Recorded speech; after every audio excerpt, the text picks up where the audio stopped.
je pense que la réponse tient dans l'utilisation du terme biologie. Ce n'est pas biologie au sens du savoir biologique. C'est biologie au sens du vivant. C'est ça, le sens, à mon sens. D'ailleurs, vous trouvez, si j'ai un conseil à vous donner en matière de canguilhémologie, c'est de considérer l'extraordinaire continuité thématique qu'il y a entre cet ouvrage et le second ouvrage, à mon sens tout aussi central de Canguilhem, La connaissance de la vie.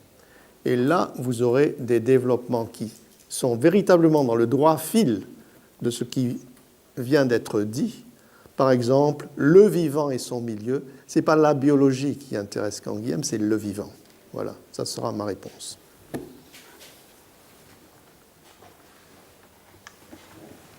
Moi, j'aurais peut-être une remarque qu'on peut faire éventuellement. C'est pas vraiment, ça peut être une question si vous voulez que ce soit une question, mais...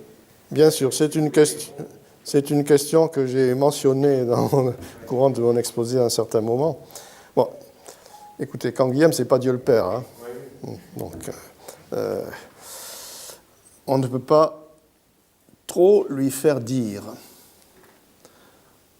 Alors, les maladies asymptomatiques, ce n'est pas dans son champ de vision, c'est clair.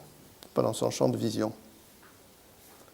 Mais, et je reviens sur ce qui a déjà été proposé,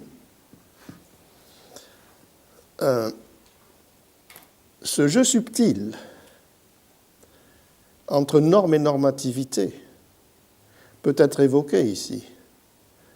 La maladie est asymptomatique, peut-être parce qu'il y a une normativité telle qu'un certain contrôle sur la maladie est encore possible. Je n'en sais rien. À ce niveau d'abstraction philosophique, on peut tout dire. C'est au clinicien à dire véritablement les choses. Là, moi, je fais de la philosophie pour la médecine, c'est tout. Mais je crois que dans ce jeu entre norme et normativité, il y a quelque chose à voir. Parce que la norme, ce n'est pas seulement un fait, c'est l'expression d'une normativité existante et active. Et puis, on change de norme. Et la maladie, lorsqu'elle se déclare, devient un état qualitativement différent. Ça, je crois que c'est assez fondamental dans la pensée de Canguilhem. On peut l'interpréter dans cette direction-là. De Rechef, c'est quelque part du non-linéaire. Hein. Ce sont deux états.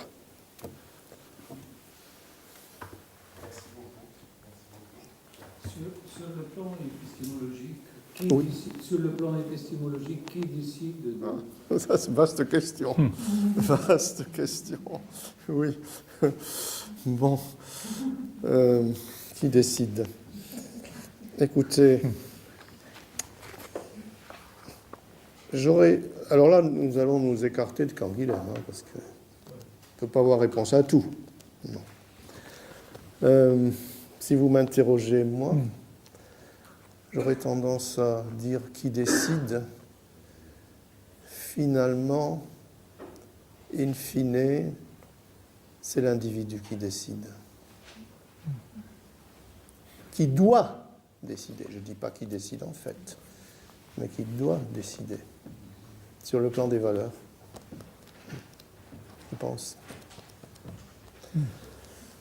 Mais je crois qu'il y avait une autre question dans le fond. Oui, je comprends Canguilhem, il y a un point de vue où il part du patient ou de l'individu.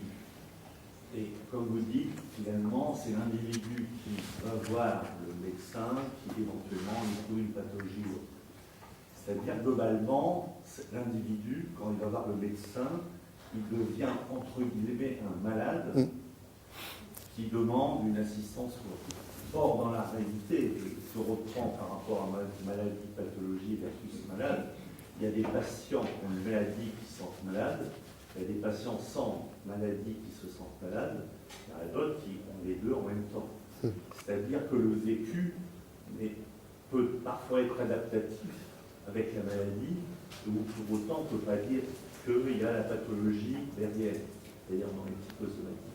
Ouais. Et bon, là, évidemment, c'est la période 1940-1950. Quand on prend, par exemple, les anglo-saxons, ils ont un peu plus différencié entre la disease et ill, et illness. C'est-à-dire entre Oui. l'état pathologique, si tant est qu'il y a une définition, et puis la manière dont le patient vit sa maladie qui existe ou pas. Oui, oui, oui, parfaitement. Alors, c'est une remarque qui me permettra de redire ce que j'ai déjà dit et qui expliquerait un petit peu cela. Vous parlez des anglo-saxons. Moi, j'ai mis l'accent sur la pensée allemande. La pensée allemande, elle ne va pas tellement dans ce sens-là. Elle va dans des notions totalement qualitatives, philosophiques. Elle est vraiment philosophique. Ce que vous avez dit concernant toutes ces situations diverses, je ne suis pas sûr qu'elle ait été capable de percevoir. On est toujours dans une pensée plus systématique. Voilà. Très bien. On va s'arrêter là pour le